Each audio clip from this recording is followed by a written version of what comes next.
నిబంధన గుర్తు మీద పడాలని చాలా గద్దలు ప్రయత్నించాయట, కానీ సఫలీకృతమయ్యాయా? మనం అనుకుంటాము అబ్రహాం వల్ల కాపాడబడిందని. పాపం అబ్రహాం ట్రై చేసి ఏమేడంటండి, అలసిపోయి నిద్రపోయాడు. మరి అలసిపోయి నిద్రపోతే గద్దలు రావా? మరి కాపాడింది ఎవరయ్యా? కాపాడింది అబ్రహాము ప్రయత్నాల దేవుడా. మనకున్న ఫీలింగ్ ఏంటంటే, పాపం అబ్రహాం బ్రదర్ ఎంత కష్టపడి పొద్దుటి నుంచి పాపం హుష్ అని చెప్పి ఎంత బాగా కాపాడు. అంత సీన్ ఉంటే పడుకున్నప్పుడు ఎవరు కాపాడారు? ఏం మామూలు కాపాడడం, అది గాఢ నిద్ర. అంటే సోయ కూడా లేదు, ఏమవుతుందో వెళ్ళడానికి. Didn't God protect him? Didn't God protect the covenant promises? Didn't God protect the evidences of the covenant?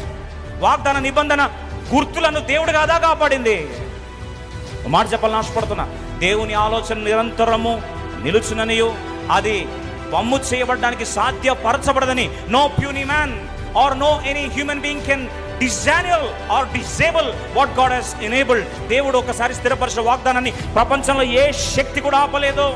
దూతల సమాహారము కూడా ఆపలేదు, లేదా శక్తివంతమైన సైన్యాలు దూతల సైన్యం కూడా దాన్ని ఆపలేదు, లేదా ప్రపంచంలో ప్రజావాలి అందరూ కలిసి, ప్రపంచ సైన్యాలు అందరూ కలిసి, all nations together cannot stop the council of God.